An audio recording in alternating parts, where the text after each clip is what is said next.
Can you hear my song? Can you hear my I love your energy and how expanded it really demonstrates what you're talking about. You're living it. I hope You so. are it. That's my intention. So tell us about, we talked a little bit about partners, because I know you do a lot of, with Katie, you teach, you were yourself a single man that did not want to partner up with a woman. And Well, I'd you been were fearful scared of of that. commitment. Yeah. Yeah, I'd been through a kind of a ugly couple of early relationships. One where there was a real abandonment, you know, where one day she was there and I had this whole fantasy had built up over a 2-year period since we were in high school, and suddenly that fantasy disappeared in one moment of realizing, wait a minute, she actually doesn't want to be around me anymore. Wow. Could that have something to do with me? Whoa. You know, and that put me into a huge going back and forth between, no, it's her fault. Yeah. And, oh, what could that mean if that's true, you know? And so that was an abandonment that put me on a real learning journey. And then I got into another real painful relationship, I think more out of a sense of loneliness than anything else. And it just kind of led to one disastrous consequence after the other. So after a few years, we ended that, and I figured everything I know about relationships is wrong. That's what I started thinking, you know, and this is in about 1972 I started thinking that, and I just didn't want to go near them, really. If I had relationships, I never let anybody in close, and I didn't realize that I was driven by that fear of abandonment again, but it was really based on I wanted to make sure I never felt that kind of abandonment again, and my way of doing that was not to let myself get close. And so it took me 7 years to figure that out, and I feel a little humble about that because, you know, I got a pretty good mind and all that, and I should, you know, one part of me says, geez, that's a 10-minute problem you should have been able to figure out rather than take 7 years, but sometimes even smart people take umpteen years. So anyway, wherever. But one day it shifts. Yeah, one magic day, I kind of decided to take responsibility for what I wanted to create. And I really sat down on the floor. I kind of sat down in the corners, cross-legged, where I like to meditate, and actually hatched the idea for exactly the kind of relationship I want. Not what the person looked like or anything like that, but I put the essential qualities out into space. I said, I want a relationship where both people tell the truth. I want a relationship where both people are committed to taking responsibility when things come up rather than blame, because I've been in several blame-addicted relationships, you know, where we were both addicted to blame. And so I wanted to have a relationship where honesty and taking responsibility could be the things, because I'd seen that that's where all the problems come from, if you start blaming or start not telling the truth, you know. And the third thing I put in was I really wanted a person who was dedicated to her own creative path, that she was passionate about her own path, rather than, I'd been in relationships where one or the other of us was kind of feeding off the other one's creativity rather than having both people committed to their creativity. You know, that's what I wanted. So amazingly, the other thing I said to the universe when I was hatching this, I said, if it's not in the cards for me to have such a relationship for whatever reason, okay, I'm okay with that, and I'll be okay with being by myself. But I promise you this, I will never ever settle for less than this. This is what I want. I'm not going to settle for less. So I made this deal, and I think that making that deal, kind of cracking the whip on your prayer, you know, really helped in this particular case, because I think the universe, well, this was really interesting, because 3 days after I made that vow, my former love came back to me, appeared at my door one day, And we had a very powerful sexual relationship, and she was really, you know, in the full glory of her sexuality. And she said, I want you back. And we'd gone through this awful breakup. I mean, just like that thing where it says, do not back up, severe tire damage. You know, it was like backing up back and forth over that for 2 or 3 years, you know. And so it was just real painful. And so, but I can tell you in that moment that I was incredibly tempted. Because I don't know if have you ever had any of those kind of relationships where in the presence of the other person's sexuality, you were sort of like a deer in the headlights, you know? Yes. Yeah. And so that wanted to in take that over moment, in that moment. all of a sudden that vow kicked in. I will never, ever settle for less. And I said to her, this was a key moment, I said, oh, I have to tell you, I had explained to her at one point these 3 things that I wanted. And I said, you know, is that the kind of relationship you want too? And she had been very honest. She had said no. And I said, well, why? That's such a good idea, you know? And what she came out with really pinned my ears back. She said, basically, I only want to be in a relationship with you if you agree all the time that you're the one that's wrong. Oh. And I thought to myself, man, I cannot go through life that way, you know? And so now run the clock forward about 2 weeks, or maybe even less. So she appears at my door, full glory. And I said, well, what about that conversation we had about honesty and taking responsibility and creativity? Have you had a change where you really agree with that? And she said, no. And thank God for her honesty. She said, no, but I'm willing to say yes if that'll get you back. And I went, because I could feel right there the universe was saying, pick one, son. You know, pick your commitment or pick going back into the trance again. It was right there. Yeah. And I said, yeah. I love you, but I can't do that. Thank you. And a month later, I met Katie. And I had this amazing first conversation with her where I was giving a talk to her graduate school where she was getting her Ph.D. and she was also the movement therapy instructor there for part of her tuition. So she was one of the faculty members there as well as one of the Ph.D. people. And so during a break, she came over to ask me a question. And because of this commitment to honesty, responsibility, and creativity, I said to her, I want to let you know that I feel very attracted to you.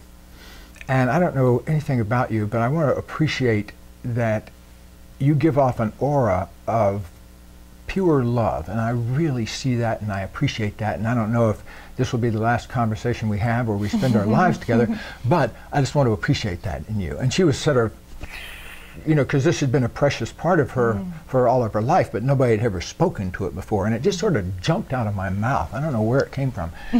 And she said a few things, and I said, I would love to ask you out for coffee, but I want to let you know that just a few weeks back, I made a commitment that I only want to be in a relationship where both people are committed to honesty and both people are committed to responsibility and both people are committed to their own creative path. And that's really all I want. And on those terms, would you like to have a cup of coffee with me? And there was this... Wow, that sets the tone. Yeah, and there was about 10 or 15 seconds of silence, you know, where the whole universe hung in the balance. And all of a sudden she said, yeah. She was trying on those ideas. And so out of that little bit of magic, here we are starting 32 years, or 32nd year together now. And so, and it always, I believe, goes in moments like that. What really expands a relationship is someone decides to be honest about something, or somebody decides to take responsibility for something that they've been pointing the finger at the other person about, you know? So the other thing is if you've been holding out on your own creativity, you'll always be looking to the relationship to provide it. In other words, if you're not full-scale dedicated to your own creative path and you're not living out your own creative urges, it'll start looking like the relationship is draining that. Mm-hmm. But I'm here to tell you, having sat with 4,500 couples now, that that's not the problem. The problem is we fall out of love with ourselves, and we fall out of love with our own creative urges, and then we start looking to the relationship to fill that need, and it can't ever do it because it's an inside job. So it really starts to have a successful relationship. You're saying we really have to love ourselves beforehand and unconditionally.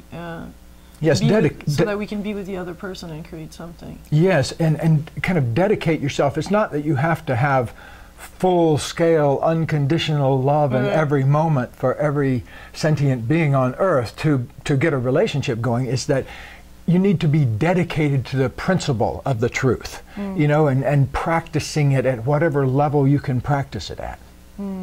This is beautiful. And now you're still doing workshops around the world, or are you traveling and and working with couples and the Big Leap, and what's going on in Gay Hendricks' life? Well, I do a lot of work now on video conference, where I'm teaching people via video platforms where they might be in South Africa or Sweden or wherever they are, and so that's very exciting. I'm kind of a geek at heart. I love technological kinds of things, and you know, if you went back in my office, you'd see probably 7 or 8 different musical instruments that I tinker around with and that kind of thing. And so I'm always kind of like to fluff my creativity and that kind of thing. So right now I'm writing a novel. I'm writing the 3rd of a trilogy of mystery novels about a Tibetan Lama private detective in Los Angeles. And so it's juicy, it's very juicy, and I'm having the time of my life with it. Yeah, we're actually doing a little more traveling this year. For the last few years, I've really been enjoying being here and you know, in my beautiful piece of paradise, and I logged almost 1 million frequent flyer miles during a long period of my life when I was going back and forth to Europe a lot and Asia and stuff like that. And so I'm really kind of liking it here a lot. But we're going back to Europe this year for a couple of big dates there in I think September or October, something like that. So doing a little more traveling this year. Can we finish this conversation by tell us what it means for you to live a juicy life? Well, thanks for a great question. What does it mean to live a juicy life? Well, for me it means certain fundamentals, like, am I speaking honestly? Always. Am I surprising myself by my speaking? Am I speaking creatively? Am I being creative in the world? That's one thing I want to just keep my eye on all the time in myself, because the more I do those kind of things, I connect up with this fountain of positive energy that just flows nonstop from inside. And all I've got to do is get out of the way of it. One way I get out of the way of it is by being as honest as I can. If somebody says, how are you feeling? If I'm feeling genuinely fine, I say, fine. But if I feel like I need a drink of water, I might say, well, I feel thirsty right now. You know, I just want to keep the flow of honesty coming out, and wherever it is. And the other thing that I think really hangs us up a lot of times is the moment you step into projection onto anything else, you take the juice right out of your life. You know, because it gives all your power away. You know, if I think that you are the one who's making me miserable, then I've given away all of the power for both my misery and my happiness to you. And the moment you kind of come back in here and say, let me come back over here and find out who's actually projecting this movie on the screen over there. That's always a great place to hum with, because it's the act of reclaiming the power you've given to the world by thinking of yourself as some sort of victim. So juicy living is clearing away all that, so you're just participating with that fountain of energy that's there for the taking. Yeah, because there is a big fountain of energy. Yeah, it's there for the flowing. How do you feel it? Well, You feel it by speaking honestly, reclaiming any blame. You feel it by loving yourself. There are many paths to it. Feeling, loving, opening up to it, breathing, moving. What I like to do is just kind of get it on the line every morning by stretching and moving and breathing and that kind of thing, and then just doing more of that during the day if I start to lose it.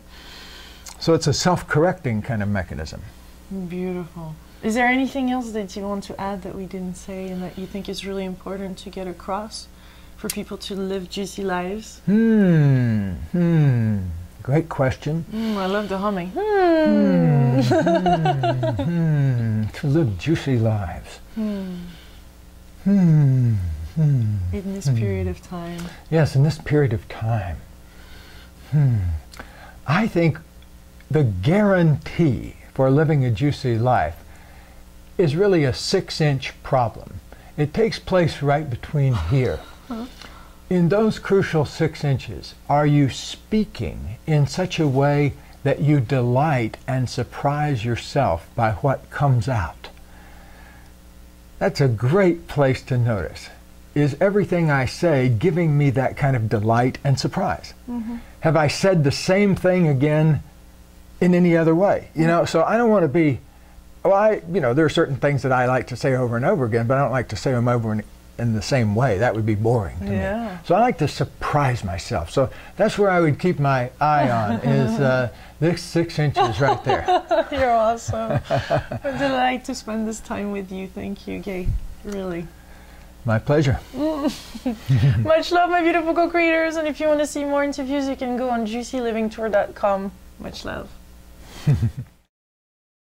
Can you hear my song? Can you hear my song? Can you hear I'm your mother earth, I'm your song? Can you hear I'm your mother earth, I'm your song? Have you noticed I'm taking a stronger stand for myself? Have you noticed it's necessary for my survival and my health? Have you noticed something inside of you change every day?